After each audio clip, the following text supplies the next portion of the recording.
Servidumbre voluntaria de la Boetchi, clasicazo del siglo XVI, olvidado de las estanterías. En el vídeo de hoy os voy a dar mi opinión, voy a reseñarlo y voy a analizar un poquito este libro. Mi nombre es Cincinatos y esto es la intro del vídeo, así que comencemos. No vale la pena preguntarse si la libertad es natural, puesto que no se puede mantener a nadie en la servidumbre sin hacerle daño. Buenas palabras, bonitas palabras de Eutin de la Boët. Eutin de la Boët. No sé exactamente cómo se pronuncia porque no sé francés, pero es La servidumbre voluntaria o El contra uno. Un ensayo filosófico, político, 1574, hace casi 500 años, finales del antiguo régimen, Europa. En este caso el autor era muy joven, murió a los 33 años de peste, según Wikipedia, como una especie de compendio de cartas que le enviaba un amigo a un amigo en su... Este libro es un ensayo y aunque yo tenga esta edición prácticamente de 250 hojas, entre quitándole prefacios, notas de autor, y autores posteriores que han comentado el libro, porque se suele utilizar de referencia, son 50 hojas la obra en sí. Me la he leído dos veces porque, como no tiene capítulos, ni párrafos, ni puntos y aparte prácticamente, porque en esa época no se llevaba, pues me la he leído dos veces por si acaso, incluso subrayado y todo, para las cosas importantes, para hablar de ello, básicamente, me informo un poco. Yo solo voy a hablar de la obra en sí, porque hay mucha gente que la utiliza como piedra angular de muchas teorías filosóficas y de muchas ideologías, porque se suele referenciar a este autor como uno de los primeros anarquistas, anarcocapitalistas, incluso opositor a las democracias, porque él, por ejemplo, en una de las primeras hojas dice, en su declamación, por así decirlo, la obra consiste en sus pensamientos, hablando con su amigo, pero sin esperar respuesta, simplemente como para dejarlo por escrito para que sepa su ideario. Bueno, este hombre, por cierto, murió a los 33 años de peste en aquella época y vivió un montón de revueltas, porque al final en esa época, como había un montón de guerras de religión, de protestantes, católicos y sus variantes. Hace muchas referencias a autores clásicos como Jenofonte, Homero, Eurípides, bueno, todos griegos y romanos. Constantemente justifica el... Está poniendo muchos, siempre está, desde el principio pone muchos ejemplos que podemos ver normal que uno o tres hombres se enfrenten a uno y le vencen, pero que 10 sea imposible. En cambio, hemos normalizado unos pocos, que hemos normalizado que uno pueda gobernar a millones, que es lo que se refiere en aquel entonces a las monarquías. Para él, un mundo ideal, utópico, obviamente, es en el que estuviésemos liberados solo, en el que estuviésemos solo gobernados por nuestros padres y un respeto, una virtud y una amistad entre la camaradería, entre la familia, por así decirlo. Está totalmente en contra de la jerarquía. Incluso si llegásemos a un estado más primitivo sin llegar a ver nación, ni feudos, ni aldeas, pues él estaría en contra de una persona que tomase la iniciativa y intentase llevar al grupo tomando decisiones. Como que él está en contra de eso, porque las decisiones tendrían que venir solo de los respetables, que sean nuestros padres y nuestros ancianos. Esa es la única forma, los únicos argumentos que les he encontrado al ensayo, porque constantemente está criticando la soberanía de la democracia y de las tiranías sobre la población, pero no da opción. Él no en ningún momento comenta que esto es lo que se podría hacer, no, para nada. Él simplemente se queja e intenta mostrarnos pues su filosofía.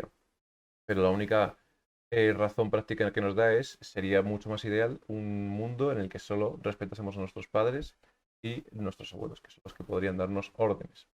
Comenta, por ejemplo, al principio, que me gustó, al principio de la obra, que Licurgo, que era el civilizador de Esparta, que llamaron, cuenta una anécdota de él que, por ejemplo, crió a dos perros, uno en las cocinas, como un burgués, solo alimentándoles con comida, alimentándolo desde la cocina, y otro más salvaje, que solo alimentaba cazando de liebres y conejos.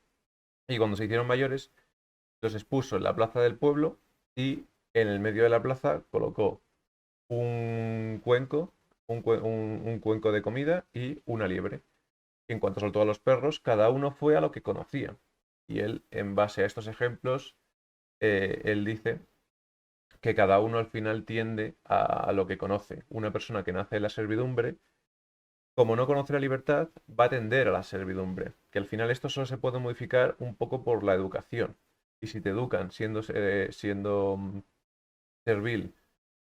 y si te educan siendo servil y sin pensar en la libertad, pues al final vas a tener muy pocas opciones para llegar a conocer esa libertad. No la vas a echar de menos porque no la conoces. Dice que el primer motivo por el que nos tragamos la servidumbre es la costumbre. Al nacer en ella, nos acostumbramos a ella, como que constantemente estamos ingiriendo un veneno que nos hacemos inmunes a él al vivirlo todos los días. Cuenta también, por ejemplo, que cuando Jerjes llegó a Grecia, siempre a todos los reyes griegos de las polis les pedía agua y tierra.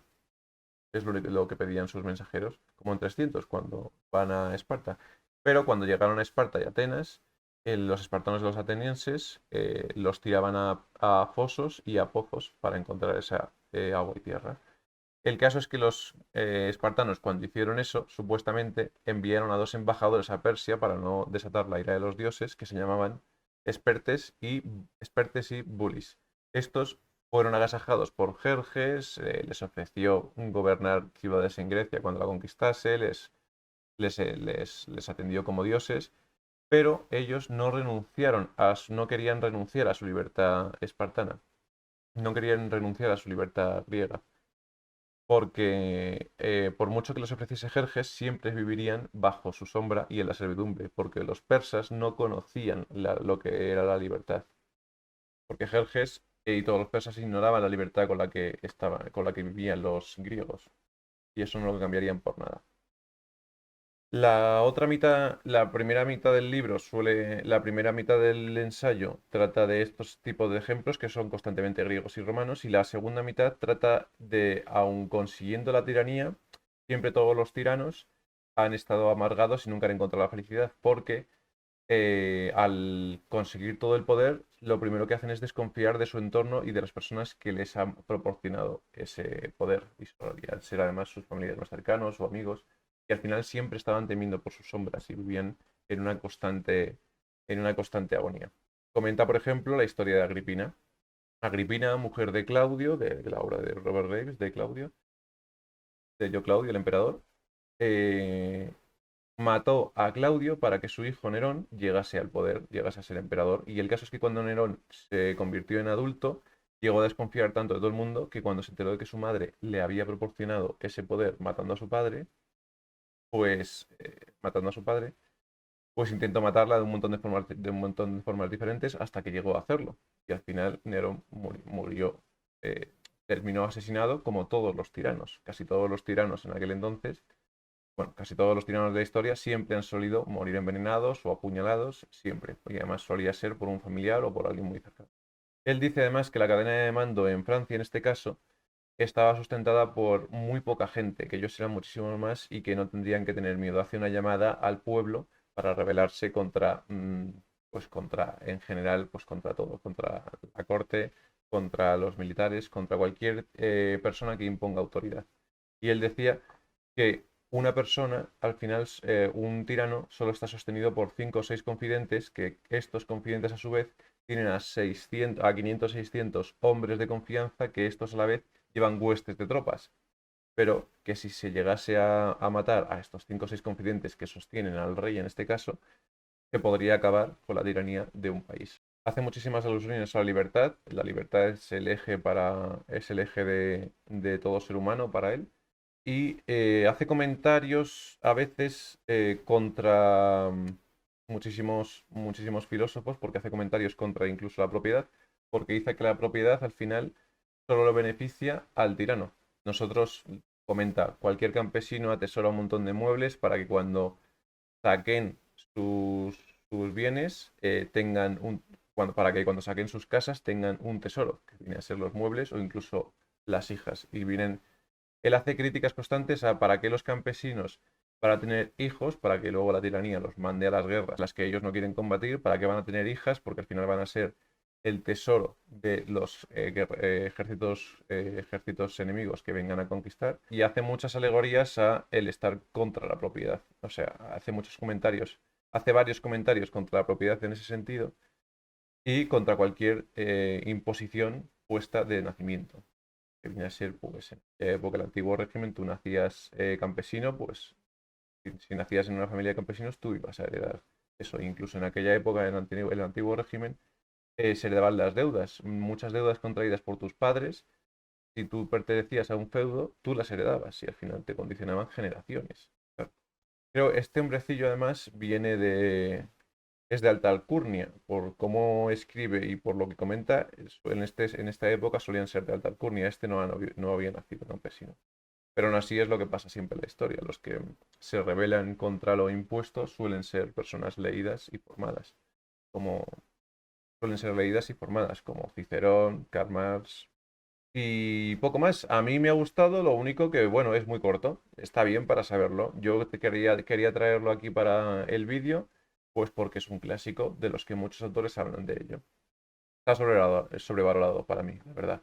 Porque al final muchas ideas bonitas, muchos comentarios rebeldes contra lo establecido, pero muy poco prácticos al final. Hay partes del libro que me han parecido poesía. Pero bueno, esa es mi opinión, está claro. Así que espero que os haya gustado y ya me veréis más por aquí. Si os ha gustado el libro, comentármelo. Y si os lo habéis leído, también comentármelo, a ver si hay alguien que se ha leído este libro. Espero veros pronto y nos vemos. Cuidaros. Espero veros por aquí y si me dejáis un like, os lo agradecería. Nos vemos pronto.